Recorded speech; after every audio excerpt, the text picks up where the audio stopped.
Pastor Charles, the last component he talked about, the Bible said all of us has to bring our consecration to completion. You cannot serve God or be useful in your life unless your consecration comes to completion. As Brother Nee said, and the Bible said, there are 3 parts has to be there. The first part, and we all do this differently, and we all kind of use different reference point. For some of us, what impact us is you understand the power of purchase. The Bible says, what gives you life, the life is in the blood. So when your blood stops flowing, your life on earth is what? Going. So the only way, what sin was a prison. And now we got in, we know we sin. But the law of the prison of sin said life for life. This is why in the Old Testament God had said, eye for an eye and a tooth for a tooth. If you kill someone, you have to die.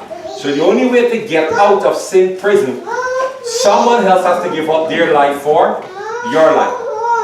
So God said, I'm going to send Jesus. He's going to give up his life so you can have back what? Your life. And for some of us, that speaks volume for us. But please understand, that deals with understanding. That's an understanding in the mind. Does that make sense? Yeah. Amen? So, it'll be like Brother Charles, I owe Rev No a whole lot of money.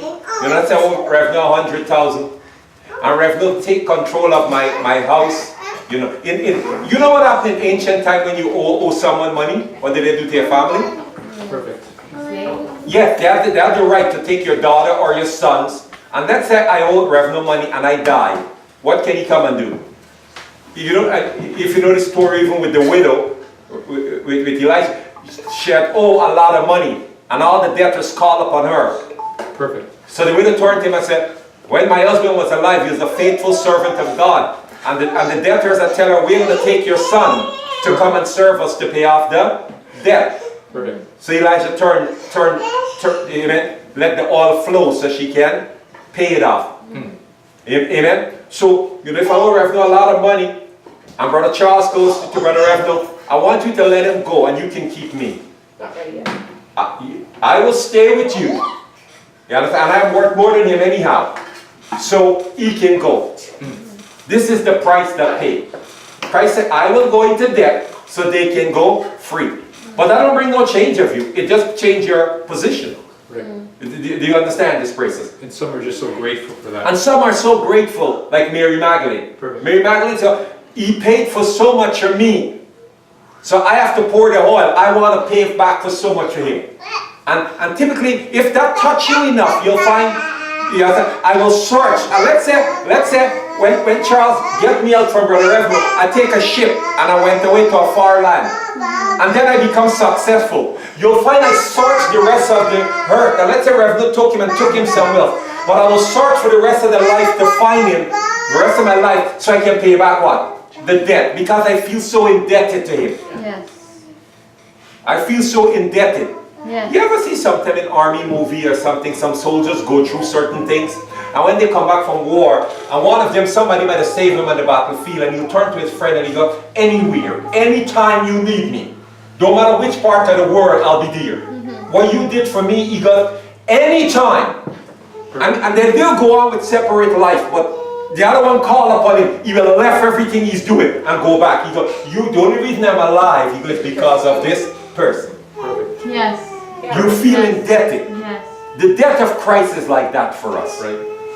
It should touch you that you feel so indebted that you go, God, I don't even know why you saved me. I deserve like that thief to die. Yes. But you saved me. What can I do for you? If you can do this, your consecration will come to completion. Because you'll pull away from everyone, everything that you're involved in, so you can be available to what? His becker and calling. For some of us, that's not enough. We kind of grateful, like I go, well, Charles paid for me, but like I can't comprehend how much he paid. And worse, if Charles had to pay it and stay with Rev No, because that's what Jesus had to do, he had to go to die. For some of us, I go, well, I'm grateful what he did, but I can't understand that his life is gone, so my life can begin. Can you understand it? We sing a song this morning, he was forsaken, so I can be accepted. Amen. Amen. God forsake him at first so that we can be accepted. For some of us, it's enough to get into, to live your life for God. For many, it's not enough. And God knew this, so God said, I wouldn't stop there. He said, now that I've atoned for you, I'm going to lead you into why I atoned for you. He says, because of love, I give up myself for you. So I'm going to bring you now into this same love so you can give up yourself for me and for others. This is 2 Corinthians 5, 14 to 15. Perfect. You see, so God said, I'm going to bring you into my love. And the same heart how I have to give up my life to stay with Brother Revenue, you will have that kind of heart to give up yourself to stay with me and to serve people. Perfect. The Bible called this in 2 Corinthians 5:14, the love of God controls you, compel you to give up yourself. Perfect. So the first one is the appreciation of Yes, the love. you understand. But then the second one is the experience. The experience of it. Now, what God experienced, I can experience. Perfect. This one, mothers, and many people understand. Right. You'll find mothers and sometimes fathers, they'll give up their life just to take care of their children or their family and so forth. Do you understand this? Because they just love them or want so much for them. You see, and now that giving up yourself is always, because if you know the concept, pick up your cross. What the cross was used for, when you're ready to end your life, the Romans used to make you what? Carry your cross. So pick up your cross means this, I am ready to end what? My life. Right. That's what picking up your cross means. It means I am ready to give up what I call life. If my life had involved hanging out with Brother Grant and Pastor Nicky and Pastor Ortiz and Brother Charles and my sister, I think, when I pick up my cross, Pastor Chogo, you're ready to end your reign? Yes. Because I want to do something else. Yeah. But to do that one take love. Perfect. The Bible said there's no greater love than someone who can what? Give up himself for his brethren. Sacrifice. Yes, sacrifice. Yeah. So you saved my life, but this life isn't enough. Correct. Yeah. You know, when me and my brother was younger, my brother had a son, my nephew. And my brother was honest. My brother is a worldly man, a truly worldly man. Now let me explain what a worldly man is. Because all of us was there. A worldly man consider how he can enjoy the world all the time. My brother still enjoys the world that way. Perfect.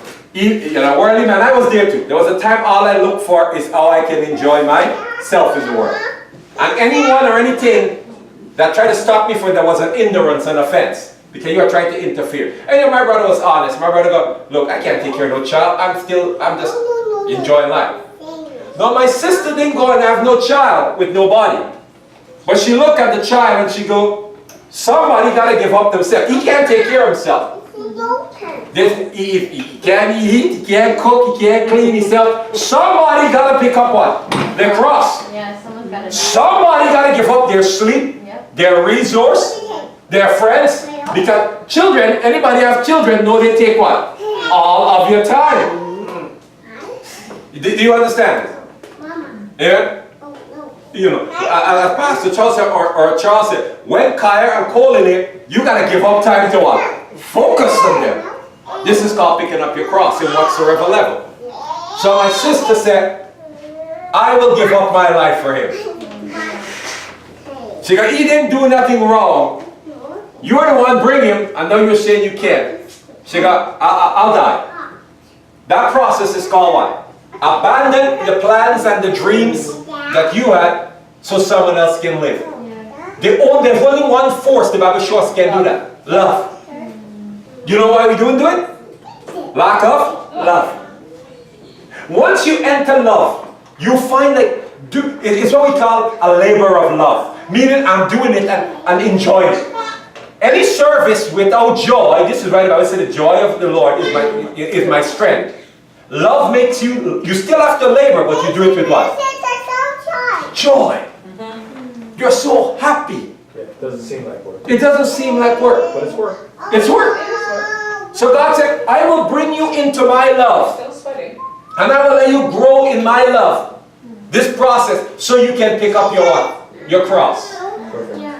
This is the second level. Now, they can come in different, meaning when you can become conscious of this and different. Some people are very conscious of the death pain.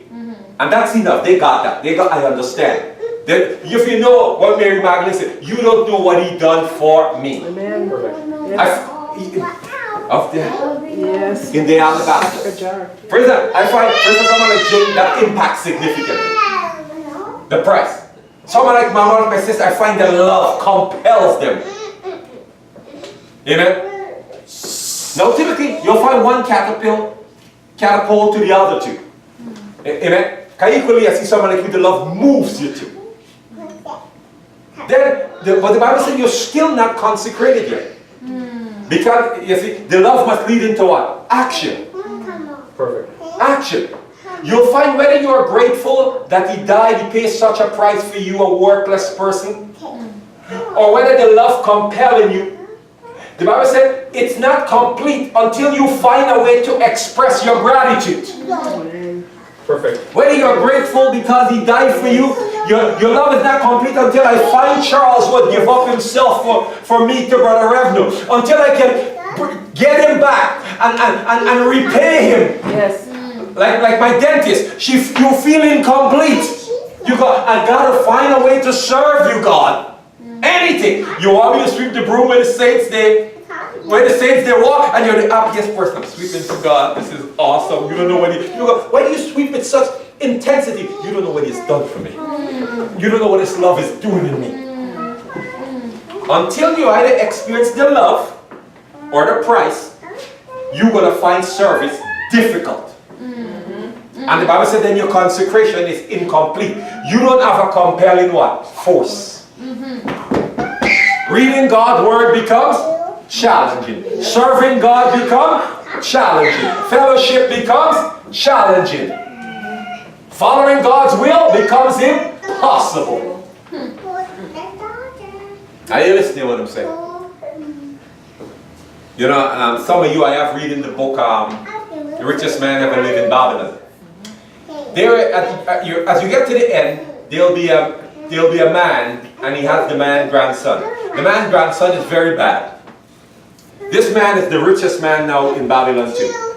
And the kind of friend goes, why are you trying to help his grandson? Can you see what kind of person he's like? And he goes, you don't know what his grandfather did for me. He goes, I can never left him the way he is. He said, what he do is irrelevant. But what the debt I have to pay has to happen. And he had become friends with the grandfather. And just as they become friends and they were planning to do something, they were both slaves. His master sold him to a place where he was just going to die. And he had just met the man. And the man gained his freedom, got successful, and then go back and got him. But he had just met the man. He go, why did you come? He had just told the man the dream, but his dream was so impactful to the man that the man goes, you have to live this dream. That when the man get out, he goes, I'm going to do everything to get you to live this dream. So because the man did everything in his power, buy his own freedom, then save money, then go back and buy him to get it, and the man had to search for him. Because he had moved so much, it took him quite a few years to find him. But he never stopped. He goes, what after, how come so many years you keep coming? He goes, I never forget the impressions. And they promised each other when they were slaves that they're going to do this thing together. He goes, I'm a man to my word. If I say that we're going to do it together, we're doing it together. He goes, I came back for you and you were gone. So I start searching.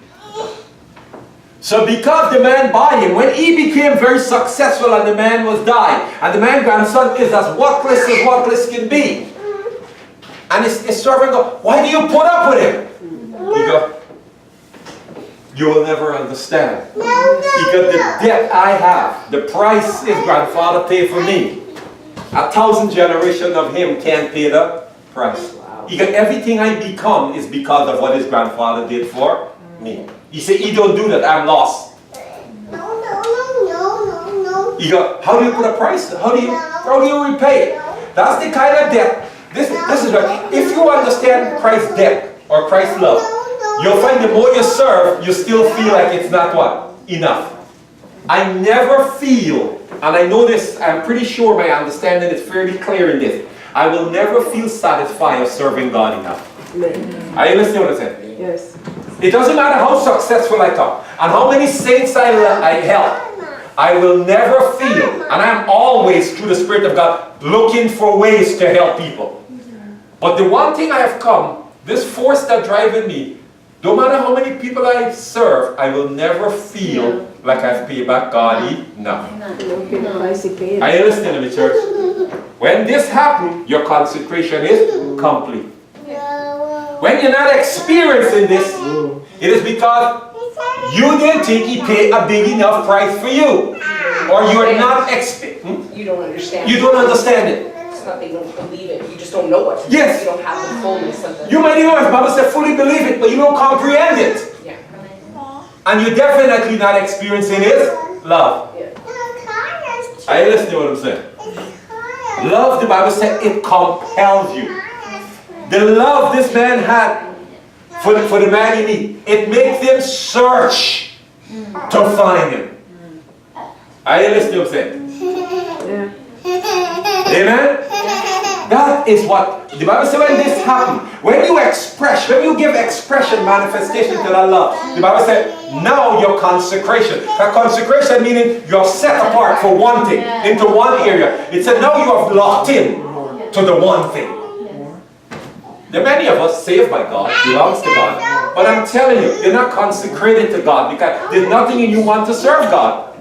Which means you have not seen the death and you have not seen the love.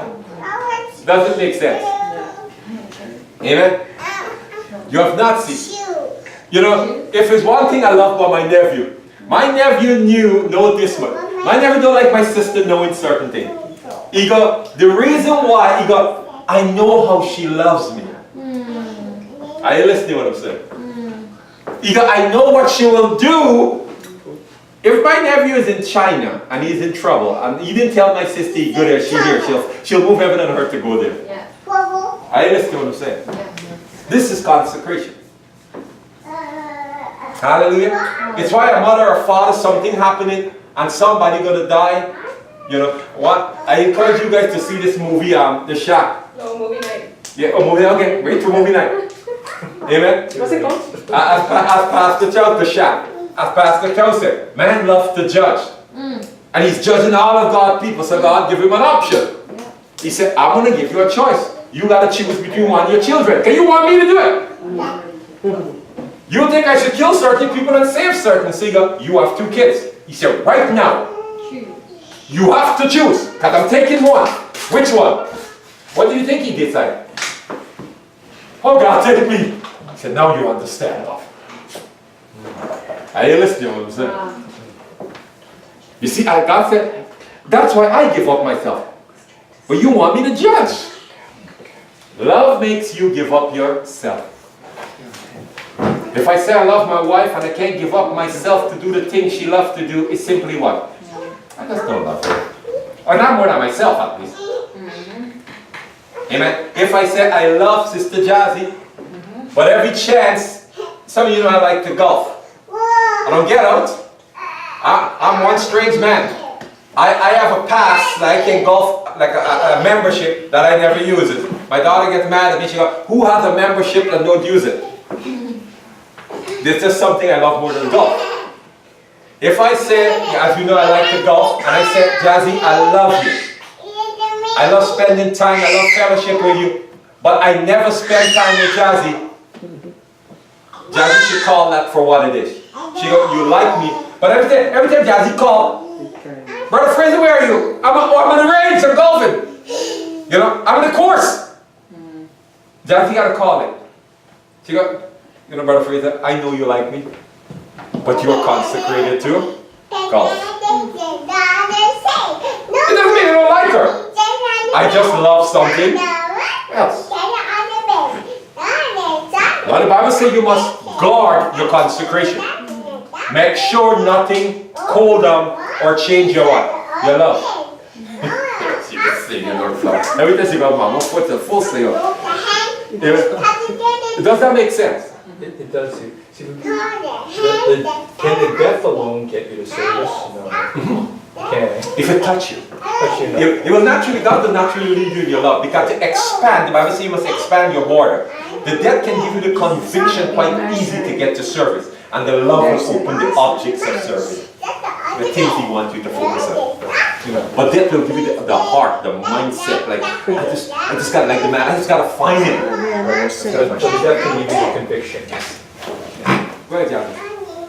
Because I find that, like, in like larger families, I almost find that the oldest appreciates the parents the most because They see. it. Yes, I agree. And then the youngest probably appreciates the least Yes, he's spoiled. Yes, because you don't see any correct. The any sacrifice. or anything Yep. like that.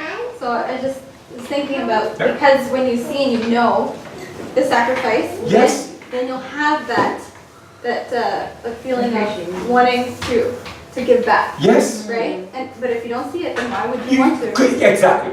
You know, I've heard my sister for years. We were raised by my grandmother. You want to hear my sister get angry and defend?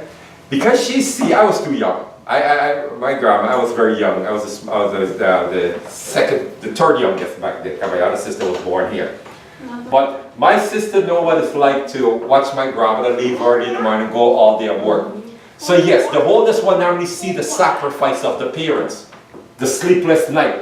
You know, I remember listening to Arsenio. His mother was a nurse, and she will go to work and come back, but they didn't have enough money, and there's only one plate of food, and she'll give it to him, and he go, "No, Mom, you went to work all day, eat it." She go, "No, I eat already." He go, "But he knew she didn't eat."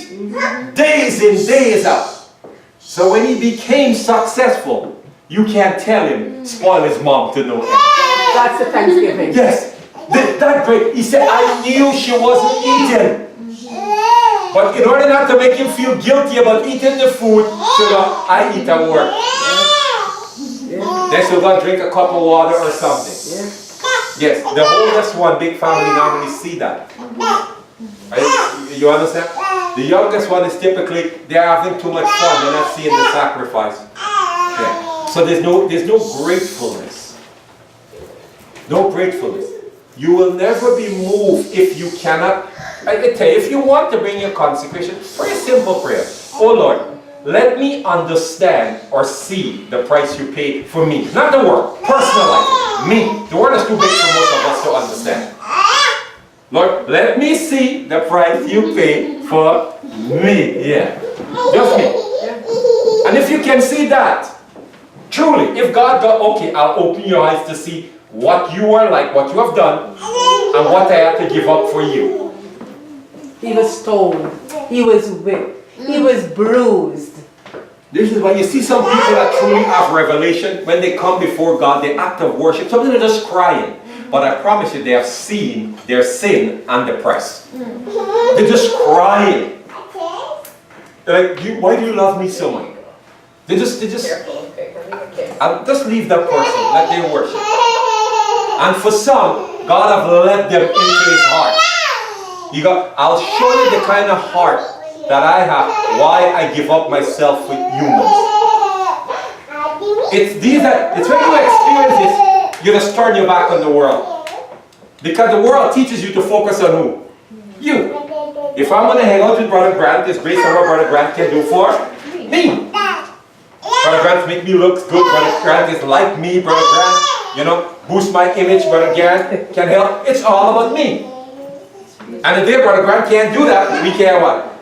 We can't hang. He's not doing the thing he's supposed to do. The love of God is the opposite. What can you give to Brother Grant?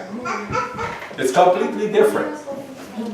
May the Lord bring all of our consecration, as Pastor Chow already preached, to the tipping point, as he called it, where you see. I don't know how you're going to see. For some of you, it's the depth you're going to see. For some of you, you're going to experience the love. But I pray you complete it by acts of what do you call it, Jim? Expression of gratitude. By acts or actions of gratitude. That's service. Amen. Expressions of service, of being grateful. In Jesus' name.